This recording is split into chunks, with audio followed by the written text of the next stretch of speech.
अरुण जेटली ने बंद कमरे में मुझे धमकाया। बीजेपी और चुनाव आयोग पर राहुल ने बड़े आरोप लगाए।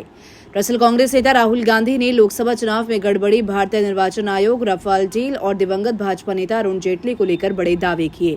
लोकसभा में नेता प्रतिपक्ष ने 2 अगस्त को दिल्ली में हुए कांग्रेस के एनुअल लीगल कॉन्क्लेव 2025 कार्यक्रम को संबोधित किया। अपने संबोधन के दौरान राहुल गांधी ने कहा, मुझे हमेशा से संदेह था कि 2014 से ही कुछ गड़बड़ है। उससे भी पहले मुझे गुजरात विधानसभा चुनाव में भी संदेह हुआ था। इतनी बड़ी जीत हासिल करने की ये क्षमता कांग्रेस पार्टी को राजस्थान, मध्य प्रदेश, गुजरात में एक भी सीट नहीं मिलती। ये मेरे लिए आश्चर्यजनक था।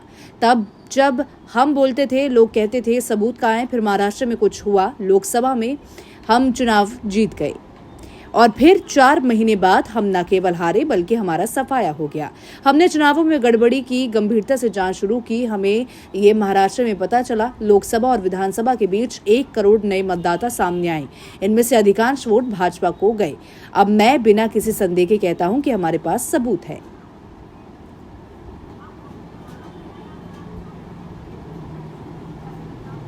इसी के साथ राहुल गांधी ने कहा कि वो साबित कर देंगे कि कैसे लोकसभा चुनाव में धांधली हुई थी और अब भी धांधली हो सकती है। इसी के साथ उन्होंने अरुण जेटली को लेकर भी बात कही। उन्होंने कहा कि मुझे याद है जब मैं कृषि कानूनों के खिलाफ लड़ रहा था तो अरुण जेटली को मुझे धमकाने के लिए भेजा गया था। वो एक बंद कमरे में मुझसे मिलने आए थे। उन्होंने मुझसे कहा था, अगर आप सरकार का विरोध करते रहे और कृषि कानूनों के खिलाफ लड़ते रहे तो हमें आपके खिलाफ कार्रवाई करनी होगी, तुम्हें जेल भेज दिया जाएगा। तो फिलहाल किस तरीके से अब राहुल गांधी ने अपना ये बयान दिया है, इसको लेकर अब बवाल मचना तय है। तो फिलहाल क्या कहते हैं इसको लेकर कमेंट सेक्शन में जरूर बताइएगा।